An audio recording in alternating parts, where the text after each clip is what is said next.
지역을 기반으로 인터넷 언론사를 운영하며 지자체 홍보비를 뜯어낸 기자가 재판에 넘겨진 지 2년 만에 징역형을 선고받고 구속됐습니다. 군정에 대해 비판 기사를 쓰겠다고 공무원을 압박해 홍보비를 뜯어낸 건데요. 처벌까지 이어진 드문 사례로 그간의 관행에 경종을 울렸다는 평가지만 재발할 여지는 여전하다는 지적도 나옵니다. 허연호 기자입니다. 임실 지역에서 인터넷 언론사를 운영하며 기자 활동을 해왔던 50대 김모 씨.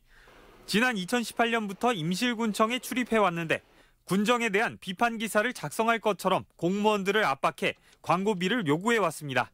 관례에 따라서 2년 동안 해왔던 거 그대로 좀 이렇게 협조를 잘 좀 해주십시오. 그 말씀 지금까지 드렸지 제가 뭐를 공부해주고 협박하고 제가 그런 적 있습니까? 아무래도? 2020년부터 1년가량 써낸 비판 기사는 8건. 기사가 게재될 때마다 노골적인 요구는 계속됐습니다. 전주지방법원은 공갈 혐의와 함께 강요와 업무상 횡령 혐의로도 기소된 김 씨에게 징역 1년을 선고하고 법정 구속했습니다. 재판부는 직업윤리에 비추어 죄질이 나쁘고 광고비를 개인적으로 사용하는 등 사익 추구를 위해 범행한 것으로 보인다며 엄중한 처벌이 불가피하다고 선고 이유를 밝혔습니다. 하지만 검찰이 공소사실에 포함시켰던 피해액 2,600만 원 중 범죄로 인정된 것은 고작 300만 원. 광고비 요구를 넘어서 공무원에게 불이익을 주겠다고 했다는 증거가 불충분하다며 나머지 금액은 인정되지 않았습니다.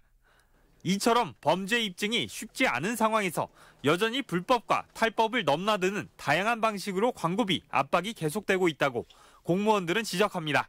작은 인터넷 신문이라 하더라도 이제 이게 이슈가 되면 포털에 뜨는 경우가 많잖아요. 만약 이 작은 기사가 문제가 됐을 때 내 기과 점수라든지 신변에 영향이 미치지 않을까라는.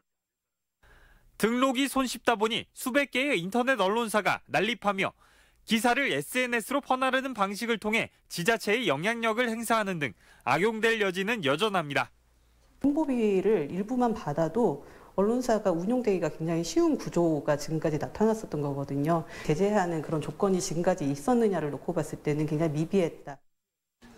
지자체 홍보비가 비판기사 무마용 등 본래의 목적과 별개의 기준으로 집행되는 현실을 개선하지 못한다면 이 같은 문제는 반복될 수밖에 없다는 지적입니다. MBC 뉴스 허연호입니다.